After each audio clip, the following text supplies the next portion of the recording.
Happy independence day ରେ ଆମର ଭାଇଚାରାର ସହର କଟକ କଟକର এই যে ক্লক দেখুଛନ୍ତି এটা হচ্ছে রানীহাটରେ ହେଇଛି। ଗୋଟିଏ କଥା କହିବି, ଇଂରେଜ ଆମକୁ ଛାଡ଼ି ପଳେଇଲେ ଇଂରେଜର କିଛି ସନ୍ତାନ ରହିକି ଭାବୁଛନ୍ତି ଯେ ଆମେ ଇଂରେଜ ହେଇକି ତମମାନଙ୍କୁ ମାନେ ଚଳେଇବୁ, କିନ୍ତୁ ଏତିକି ବୁଝିବା ଦରକାର ଯେ 1947ରୁ ଏବେ 79ତମ ସ୍ୱାଧୀନତା ଦିବସ ଆମେ ପାଳିତ କରୁଛୁ ଏବଂ ତା ସହିତ ଜନସାଧାରଣ ଭାରତର ସଚେତନ ହେଇଗଲେଣି 150 କୋଟି ଲୋକ ଯେ ତମେ ଭୁଲ ଭାଲ କଲେ ତମକୁ ଇଂରେଜ ଭଳିଆ ବିଦ୍ୟା କରାହବ।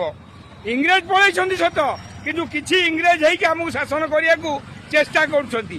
ମୁଁ ଶନି ମହାସେନା ମୁଖ୍ୟ ଏତିକି କହୁଛି ଯେ କଟକ ମାଟିରୁ ଭାଇଚାରାର ସହର 1033 ବର୍ଷର ସହର 1033 ବର୍ଷର ସହର ଯେଉଁମାନେ ଭୁଲ ଭାଲ କରିବେ ଶାସନ କରିବାକୁ ଉଦ୍ୟମ କରିବେ ତାଙ୍କ ବେକ କଟା ହେବ।